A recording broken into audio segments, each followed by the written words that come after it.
વિદ્યાર્થી મિત્રો, તો કેમ છો? સ્વાગત છે આપ સૌનું એજ્યુહબ યુટ્યુબ ચેનલની અંદર. આજે આપણે લઈને આવ્યા છીએ ધોરણ 9 વિષય ગણિતનો ચેપ્ટર 12 હેરોનનું સૂત્ર એનો છેલ્લો લેક્ચર. બરાબર, ચેપ્ટર 12 છે એનું આજે પૂર્ણાહુતિ થશે.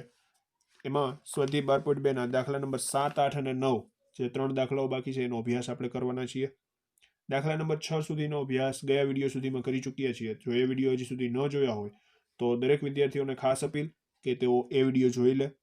તેમજ શરૂ કરતા પહેલા અને આગળ વધતા પહેલા જે વિદ્યાર્થીઓએ ચેનલને સબસ્ક્રાઇબ નથી કરી તે દરેક વિદ્યાર્થીઓને પણ એક ખાસ અપીલ કે તેઓ ચેનલને સબસ્ક્રાઇબ કરે અને બેલ આઇકન પણ પ્રેસ કરી દેવું, જેથી કરીને અમને દરેક નવા વિડીયો બનાવવા માટેનું મોટિવેશન મળતું રહે, તેમજ તમને દરેક નવા વિડીયોની લેટેસ્ટ અપડેટ તમારા મોબાઈલ સુધી સૌપ્રથમ પહોંચતી રહે. શરૂઆત કરીએ સ્વાધ્યાય 12.2 ના દાખલા નંબર 7 થી. તો દાખલા નંબર 7 ની રકમ આપણને આપેલી છે કે એક પતંગ ચોરસ આકારનો છે, તેના વિકર્ણની લંબાઈ 32 સેન્ટીમીટર છે. ચાલો આકૃતિ દોરીએ. એક પતંગ છે એ આ રીતનો ચોરસ આકારનો છે.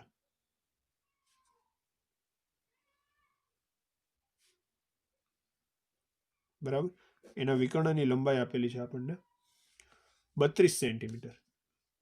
ત્યાર પછી કીધું છે અને એક સમદ્વિબાજુ ત્રિકોણનો પાયો 8 સેન્ટીમીટર અને સમાન બાજુની લંબાઈ 6 સેન્ટીમીટર છે. હવે પતંગ હોય ને એની નીચે આ રીતનો એક ત્રિકોણાકાર ભાગ હોય છે. દરેક પતંગ તમે જોયા જ હશે. એ જે ભાગ છે એ સમદ્વિબાજુ ત્રિકોણ છે. કેવો છે?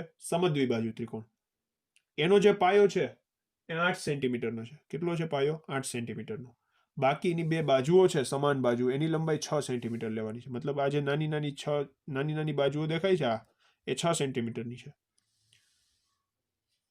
તેને 3 જુદા જુદા રંગથી આકૃતિમાં બતાવ્યા મુજબ છે. હવે આ રીતનો પણ એક વચ્ચે લીટો હોય છે પતંગની અંદર, પણ આકૃતિમાં આપણને આ રીતે 3 જુદા જુદા કલર બતાવેલા છે. આ જે પહેલો ભાગ છે એ એક અલગ કલરથી દોરેલો છે, સપોઝ કે યલો કલરનો છે. આ બીજી સપાટી છે એ સપોઝ કે બ્લેક કલરની છે, તથા આ ત્રીજી સપાટી છે એ લાલ કલરની છે, એવું આપણે કહી દઈએ. અત્યારે આ ત્રીજી સપાટી છે, બરાબર, અંદર 3 લખેલા છે. તો આપણે આ ત્રણેય ભાગનું ક્ષેત્રફળ જુદું જુદું મેળવવાનું છે. બરાબર છે. તો તેમાં દરેક રંગનો કેટલો કાગળ વપરાયો હશે? તો આપણે સપાટી 1 નું ક્ષેત્રફળ, સપાટી 2 નું ક્ષેત્રફળ અને સપાટી 3 નું જુદું જુદું ક્ષેત્રફળ શોધવાનું છે. હવે આપણને ચોરસ માટે તો વિકર્ણની લંબાઈ જ આપી છે. તો વિકર્ણની લંબાઈ ઉપરથી હવે બાજુની લંબાઈમાં કેમ જવું? વિકર્ણની લંબાઈ છે આપણી પાસે. વિકર્ણ મતલબ કે આ છે વિકર્ણ, બરાબર. તથા આ જે હશે એ શું હશે? વેધ હશે. ચોરસના વિકર્ણ યાદ હોય તમને તો ચોરસના વિકર્ણ સમાન હોય, એકબીજાને દુભાગતા હોય અને એકબીજાને પાછા કાટખૂણે દુભાગતા હોય. મતલબ કે અહીંયા કાટખૂણા બનાવતા હશે. શું બનાવતા હશે? કાટખૂણા બનાવતા હશે. મતલબ કે આ જે છે, આ તમને દેખાય છે લીટો, એ વેધ હશે અને આ પાયો હશે. વિકર્ણ જે છે એ પાયો હશે, તથા આ જે વિકર્ણનો ભાગ છે એ વેધ હશે. તો આ ભાગ કેટલો હશે? આના કરતા અડધો હશે. શું કામ અડધો હશે? કારણ કે ચોરસના વિકર્ણ સમાન હોય અને એકબીજાને કાટખૂણે દુભાગતા હોય. બરાબર છે. તો લખીએ 1 નું ક્ષેત્રફળ મેળવવું છે આપણે. તો એની અંડરમાં બધું કાર્ય આપણે કરીએ છીએ કે વિકર્ણની લંબાઈ 32 સેન્ટીમીટર છે. વિકર્ણની લંબાઈ 32 સેન્ટીમીટર છે. તો તેથી ત્રિકોણનો વેધ છે, ત્રિકોણનો વેધ છે આના કરતા અડધો છે. કારણ કે યાદ રાખો નિયમ, ચોરસના વિકર્ણો છે એ સમાન હોય, એકબીજાને કાટખૂણે દુભાગતા હોય. તો 1/2 ગુણ્યા 32 થશે, એટલે કે 16 સેન્ટીમીટર થશે. બરાબર. હવે ત્રિકોણનું ક્ષેત્રફળ આરામથી મળી જાય, કારણ કે પાયો છે, વેધ છે. તો તેથી ત્રિકોણનું ક્ષેત્રફળ બરાબર 1/2 ગુણ્યા પાયો ગુણ્યા વેધ. 1/2. પાયાનું માપ કેટલું છે? 32. વેધનું માપ કેટલું છે? 16. તો 16 દુ 32 ફરીથી થાય. 16 ગુણ્યા 16 કરો એટલે 256 સેન્ટીમીટર સ્ક્વેર મળશે. બરાબર, 256 સેન્ટીમીટર સ્ક્વેર મળશે. સમજણ પડે? હવે ચોરસના આ જે એક વિકર્ણ છે એના લીધે આ બે ત્રિકોણો પડ્યા. તો એ બે ત્રિકોણો સમાન ક્ષેત્રફળના હશે. આપણે અગાઉ પણ એક દાખલાની અંદર આવો ઉપયોગ કર્યો હતો. કયો દાખલો હતો? એ ગાય વાળો દાખલો હતો, બરાબર. ગાયને મળતું ચરવા માટેનું ક્ષેત્રફળ, ગાયને મળતું ચરવા માટેનું ક્ષેત્રફળ, એનો પણ આવો જ ઉપયોગ કરેલો હતો. તો આ જે બંને ત્રિકોણના ક્ષેત્રફળ છે, પહેલો ત્રિકોણ અને બીજો ત્રિકોણ, એ બંને સરખા હશે. એટલા માટે આપણને સપાટી 1 અને સપાટી 2 નું ક્ષેત્રફળ મળી ગયું. તેથી 1 નું ક્ષેત્રફળ બરાબર 256 સેન્ટીમીટર સ્ક્વેર બરાબર 2 નું ક્ષેત્રફળ. હવે આપણે કોનું ક્ષેત્રફળ મેળવવાનું રહ્યું? માત્ર ને માત્ર આ 3 એટલે કે નાનો જે આ ત્રિકોણ છે એનું ક્ષેત્રફળ મેળવવાનું છે. ચાલો મેળવીએ. તો હવે મેળવીએ આપણે 3 નું ક્ષેત્રફળ, મતલબ કે સપાટી નંબર 3 નું ક્ષેત્રફળ. તો એના માટે a b c આપેલા છે. a ની કિંમત કેટલી છે? 6 છે. b ની કિંમત 6, c ની કિંમત 8. કોઈ પણ લઈ શકો છો. 6 6 8 ક્રમમાં જ લેવું જરૂરી નથી. 8 6 6 લઈ શકો, 6 8 6 લઈ શકો, બરાબર છે. તો s મળી જાય આપણને આરામથી. a + b + c/2. a ની કિંમત 6, b ની કિંમત 6, c ની કિંમત 8 છેદમાં 2. 6 ને 6 12, 12 ને 8 20, 20 ભાગ્યા 2 કરો તો 10. કેટલો મળે? s 10 સેન્ટીમીટર મળે. આ બધું સેન્ટીમીટરમાં છે ભાઈ. એકમ લખો અગત્યનો. ચાલો તો હવે ડાયરેક્ટ ત્રીજી સપાટીનું ક્ષેત્રફળ. તેથી ત્રિકોણનું ક્ષેત્રફળ બરાબર વર્ગમૂળમાં s કૌંસમાં s - a કૌંસમાં s - b કૌંસમાં s - c વર્ગમૂળમાં s ની કિંમત છે 10, તો 10 - a ની કિંમત 6, 10 - b ની કિંમત 6, c ની કિંમત 8. એટલે આવી રીતે થાય. હવે 10 ના 10 એમને 10 - 6 એટલે 4 થાય, 10 - 6 એટલે 4 થાય, 10 - 8 એટલે 2 થાય, બરાબર. સિમ્પલ બાદબાકી છે.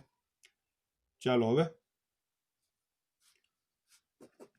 10 ના 2 ભાગ પાડો, 5 2 10, તો થાય 4. એમને રાખો, 2 પણ એમને રાખો. તો હવે જુઓ, જે ડબલ વાર છે એ બધું બહાર કાઢી લ્યો. 4 2 વાર છે, 2 પણ 2 વાર છે, તો 4 ને અને 2 ને બહાર કાઢી લીધા. 5 નો 1 વાર છે એટલે એને અંદર રાખ્યો, તો 4 2 8, તો 8√5 થશે. શું થશે?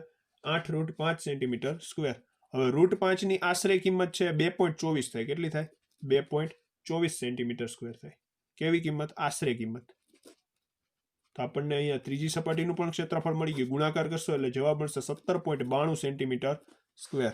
17.92 સેન્ટીમીટર સ્ક્વેર પણ કેવો? આશરે. તેથી આ ત્રીજી સપાટીનું પણ ક્ષેત્રફળ મળી ગયું.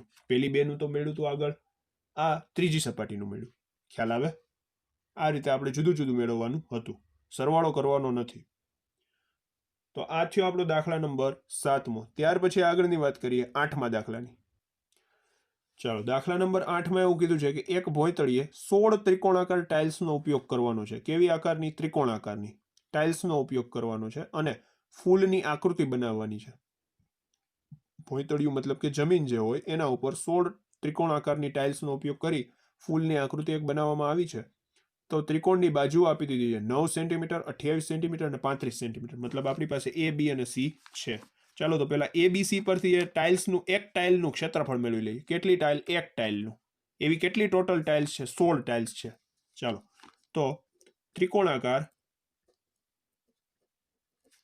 ટાઇલ્સ માટે a બરાબર 9 સેન્ટીમીટર, b બરાબર 28 સેન્ટીમીટર અને c બરાબર 35 સેન્ટીમીટર થાય. હવે s મેળવીએ. s ની કિંમત શું થાય? a + b + c છેદમાં 2. a ની કિંમત 9, b ની કિંમત 28 અને c ની કિંમત 35 એના છેદમાં 2. 9 + 28 અને 28 માં તમે 35 ઉમેરો. 8 ને 9 17, 17 ને 5 22, 22 નો બગડો, વધી પડી 2, 2 ને 2 4, 4 ને 3 7, 72 ના છેદમાં 2. એ મળે 36 સેન્ટીમીટર. કેટલું મળે? 36 સેન્ટીમીટર. તો અર્ધ પરિમિતિ મળી ગઈ તમને 36 સેન્ટીમીટર. હવે એક ટાઇલનું ક્ષેત્રફળ, એક ટાઇલનું ક્ષેત્રફળ મતલબ કે એક લાદીનું ક્ષેત્રફળ. ટાઇલ ન લખો ને લાદી લખો તો સારું, બરાબર. તો વર્ગમૂળમાં s, s - a, s - b, s - c, બરાબર. હવે તો આ વસ્તુમાં ફાવટ આવી જવી જોઈએ. s ની કિંમત છે 36, 36 - a ની કિંમત 9, 36 - b ની કિંમત 28, 36 - c ની કિંમત છે 35. 36 ના 36 એમને 36 માંથી 9 બાદ કરો. 36 માંથી તમે 9 બાદ કરો તો 27 મળે. 36 માંથી તમે 28 બાદ કરો, 36 - 28 જો તમે કરો તો 8 મળે. 36 - 35 કરો તો 1 મળે, બરાબર છે. હવે ત્યારબાદ આ 36 નું તો વર્ગમૂળ છે એ નીકળી જાય, 36 નું વર્ગમૂળ છે એ નીકળી જાય. પણ હજી જો 36 ના કદાચ ભાગ ન પાડીએ, 36 ને એમને રાખીએ અને આ 27 ના ભાગ પાડીએ, બરાબર. 27 ના ભાગ શું પડે? 27 ના ભાગ શું પડે? 9 3 27 થાય, 9 3 27 થાય. તથા આ 8 ના શું ભાગ પડે? 8 ના 4 2 8 થાય, 4 2 8 થાય. તો હવે આ 1 નું તો કઈ ગુણાકારમાં હોતું નથી, બરાબર છે. તો જે તમે જાણો છો, એક સાથે ગમે તે ગુણો એમનું એમ જ રહેશે. તો 36 નું વર્ગમૂળ નીકળી જાય, કેટલું નીકળે? 6. 9 નું વર્ગમૂળ નીકળે, કેટલું નીકળે? 3. 4 નું વર્ગમૂળ નીકળે, કેટલું નીકળે? 2. તો અંદર શું રહી ગયું? 3 ગુણ્યા 2 એટલે 6 રહી ગયા અંદર.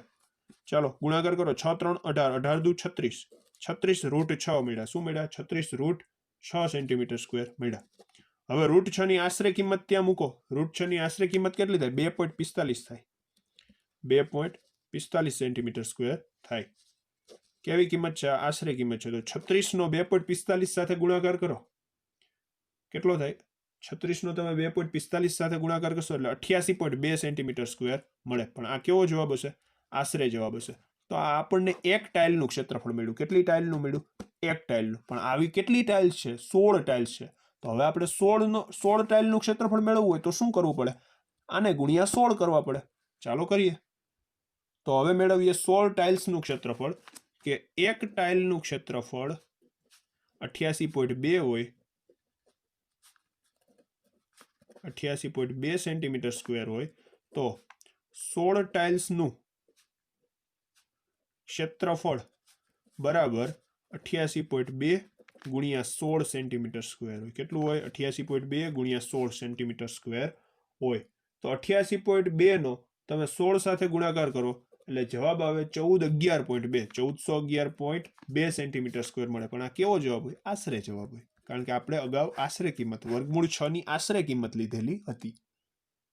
સમજાણી એટલી વસ્તુ?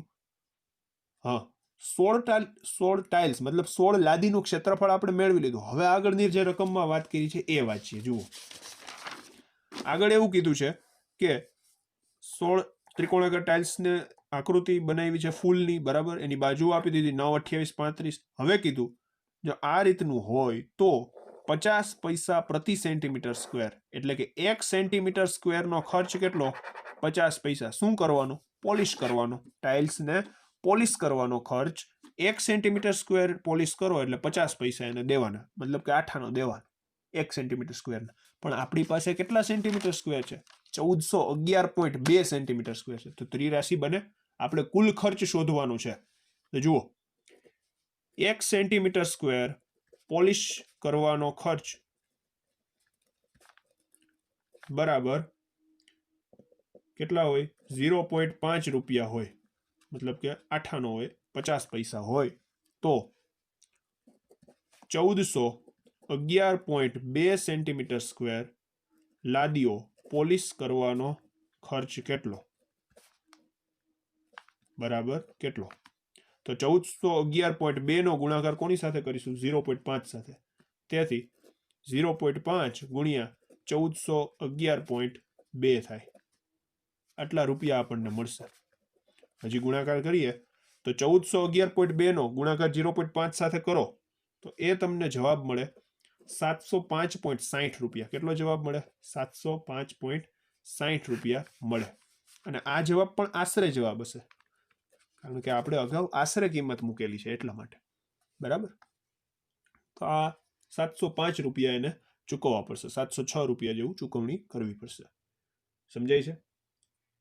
આ થયો દાખલા નંબર 8મો. હવે જોઈએ છેલ્લો દાખલો, 9મો દાખલો. તો હવે છેલ્લો દાખલો, દાખલા નંબર 9, આ ચેપ્ટરનો, આ સ્વાધ્યાયનો તેમજ આ વિડીયોનો છેલ્લો દાખલો છે. શું કીધું છે રકમની અંદર? કે એક ખેતરનો આકાર સમલંબ ચતુષ્કોણ છે, બરાબર. ચાલો દોરીએ સમલંબ ચતુષ્કોણ. બે બાજુઓ સમાંતર હોય, બરાબર છે, એકબીજાને સમાંતર. નામ આપી દો કોઈ પણ, ABCD આપી દીધું. હવે કીધું છે કે સમાંતર બાજુઓ 25 મીટર અને 10 મીટર લંબાઈની છે, મતલબ કે જે બે સમાંતર બાજુઓ દેખાય છે એની લંબાઈ આપી દીધી.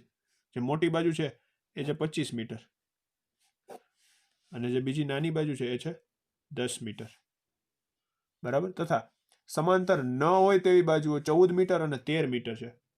આ હશે 14 મીટર અને આને કહી દો 13 મીટર, બરાબર છે. તો આપણે આ ક્ષેત્રફળ શોધવાનું છે આ ખેતરનું, બરાબર. કઈ રીતે મળશે જુઓ. હવે આની અંદર આપણે આ સમલંબ ચતુષ્કોણના બે ભાગલા પાડી નાખશું, એક ત્રિકોણાકારનો ભાગલો અને એક સમાંતર બાજુ ચતુષ્કોણાકારનો ભાગલો. કેવી રીતે? તો આપણે આ 13 મીટર છે ને એટલી જ લંબાઈથી બી માંથી પણ એક 13 મીટરનો રેખાખંડ દોરીશું.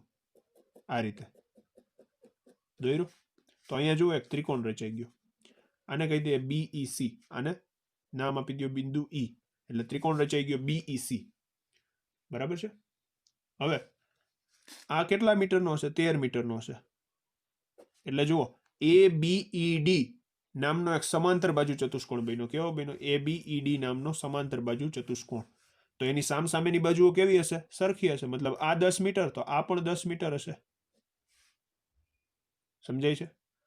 હવે જો આ DE છે 10 મીટર હોય અને આખી બાજુનું માપ 25 હોય તો 25 માંથી 10 બાદ કરો તો આ કેટલું હોય? 15 મીટર હોય. કેટલું હોય? 15 મીટર હોય, બરાબર. હવે આપણે આ બંનેના ક્ષેત્રફળ મેળવવા પડશે. આ BCE આની અંદર એક વેધ દોરી નાખીએ. વેધ એટલા માટે દોરીએ છીએ કારણ કે આ વેધ પરથી આપણે આ સમાંતર બાજુ ચતુષ્કોણનું ક્ષેત્રફળ મેળવી શકીશું, બરાબર છે. એટલા માટે મેં વેધ દોર્યો છે ત્યાં, પણ એની ચર્ચા આગળ કરીશું. અહીંયા નામ આપી દો BM, M બિંદુને નામ આપ્યું છે મેં અહીંયા. એની ચર્ચા, વેધની ચર્ચા હવે પછી આગળ કરીશું, પણ એ પહેલા આપણે આ ત્રિકોણનું ક્ષેત્રફળ મેળવી લઈએ. ત્રિકોણ BCE નું ક્ષેત્રફળ. ચાલો તો પહેલી વસ્તુ ત્રિકોણ BCE માટે A બરાબર 13 મીટર હોય, B બરાબર 14 મીટર હોય, C બરાબર 15 મીટર હોય, બરાબર. તો S આપણને સરળતાથી મળી જાય. S બરાબર શું મળે? A plus B plus C ના છેદમાં 2. A ની કિંમત હોય 13 મીટર, B ની કિંમત 14 મીટર, C ની કિંમત 15 મીટર, એના છેદમાં 2. 13 વત્તા 14 વત્તા 15 સરવાળો કરો. 13 ને 14, 13 ને 4 17, 17 ને 10 27, 27 વત્તા 15 42, 42 ભાગ્યા 2 કરો એટલે 21.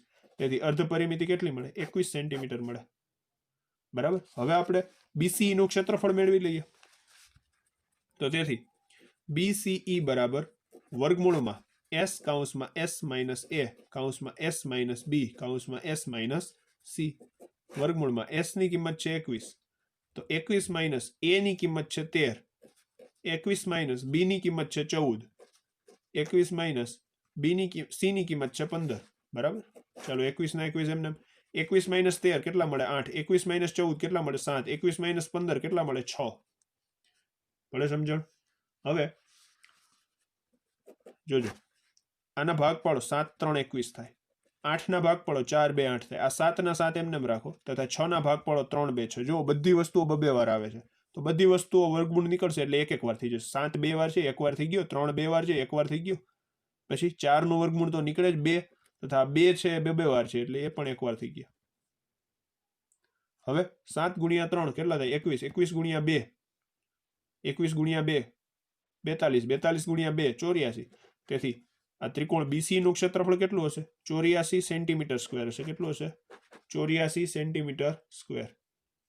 સોરી, મીટર સ્ક્વેર છે, બધી વસ્તુઓ મીટરમાં આપેલી છે એટલે 84 મીટર સ્ક્વેર હશે. બધી વસ્તુઓ મીટરમાં આપી છે, એકમમાં ભૂલ ન થાય, ખાસ ધ્યાન દેજો, બરાબર.